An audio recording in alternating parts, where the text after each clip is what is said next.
गंग गणपतये नमो नमः। श्रीमद् वाल्मीकि रामायण युद्धकांड 109वां सर्ग। विभीषण का विलाप और श्री राम को उन्हें समझाकर रावण के अंत्येष्टि संस्कार के लिए आदेश देना। पराजित हुए भाई को मरकर रणभूमि में पड़ा देखकर विभीषण का हृदय शोक के वेग से व्याकुल हो गया और विलाप करने लगे। हा विख्यात पराक्रमी वीर भाई दशानन, हा कार्य कुशल निश्चय, तुम तो सदा बहुमूल्य बिछौनों पर सोया करते थे, आज इस तरह मारे जाकर भूमि पर क्यों पड़े। हाँ वीर, तुम्हारे बाजूबंद से विभूषित दोनों भुजाल भुजाएं निश्चेष्ट हो गई, तुम इन्हीं फैलाकर क्यों पड़े। तुम्हारे माथा का मुकुट जो सूर्य के समान तेजस्वी है, यहाँ फेंका पड़ा है। बीरवर, आज तुमने यहाँ संकट आकर पड़ा है, जिसके लिए मैंने तुम्हें पहले ही आगाह कर दिया था, किंतु उस समय काम और मोह के वशीभूत होने के कारण मेरी बातें नहीं रुक सकी।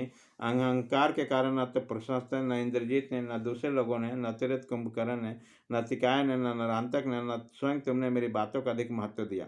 उसी का यह फल सामने आया। आज श्रेष्ठधारियों में श्रेष्ठ इस वीर रावण के धराशायी होने पर सुंदर नीति पर चलने वाले लोगों की मर्यादा टूट गई, धर्म का मूर्तिमान बिगड़ा चला गया, सत्य के संग्रह का स्थान नष्ट हो गया, सुंदर हाथ चलाने वाले वीरों का संहारा चला गया, सूर्य पृथ्वी पर गिर पड़ा, चंद्रमा अंधेरे में डूब गया, प्रज्वलित आग बुझ गया, सारा उत्साह निरर्थक हो गया। रणभूमि के धूल में राक्षस श्रीमणि रावण के सो जाने पे इस लोक का आधार और बल समाप्त हो गया। अब यहाँ क्या शेष रह गया। हाय, धैर्य जिनके पत्ते थे, हठी सुंदर मूल थे, तपस्या ही बल और शौर्य का मूल्य था। उस राक्षस राज रावण रूपी महान वृक्ष को आज रणभूमि में श्री राघेंद्र रूपी प्रचंड वायु ने रोन डाला। तेजी जिसके दांत थे, वंश परंपरा ही पृष्ठभाग थे, क्रोध ही पैर अंग थे, प्रसाद ही शूर्ण दंड था, वह रावण रूपी सिंहस्ती आज इस वंश के श्री राम के रूपी सिंह के द्वारा शरीर के विदीर्ण कर जाने पर सदा के लिए पृथ्वी पर सो गया।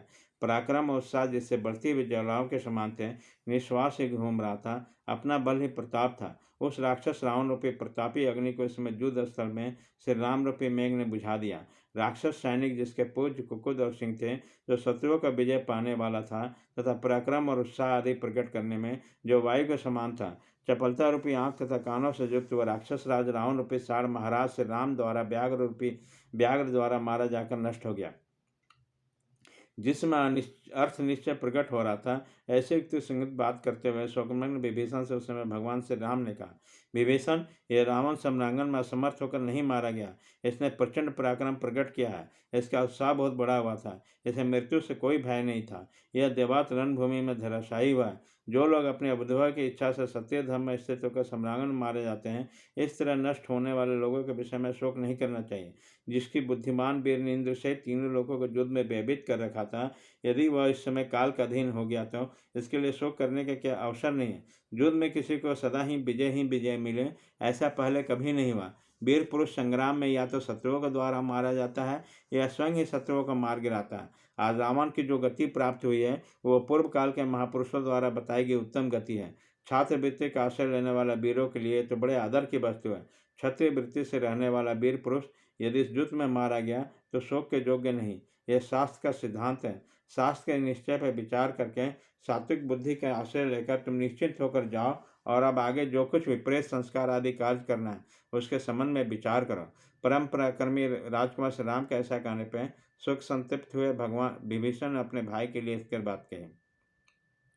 भगवान पूर्व काल में युद्ध के अवसरों पर समस्त देवताओं और इंद्र ने कभी पीछे नहीं हटाया। वही रावण आज रणभूमि में आपसे टक्कर लेकर उसी तरह शांत हो गया जैसे समुद्र अपनी तटभूमि तक जाकर शांत हो जाता है। इसने याचकों को दान दिए, भोगे और भृत्यों का भृत्य पोषण किया, मित्रों को धन अर्पित किया, शत्रुओं से बैर का बदला लिया।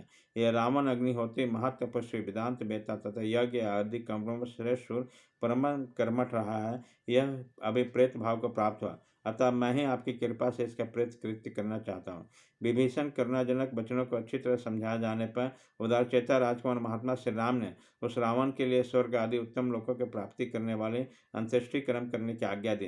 वह बोले, विभीषण, बैर जीवन काल तक ही रहता है, मरने के बाद उस बैर का अंत हो जाता है। अब हमारा प्रयोजन स्वीकृत हो चुका है, अतः तुम इसका संस्कार करो।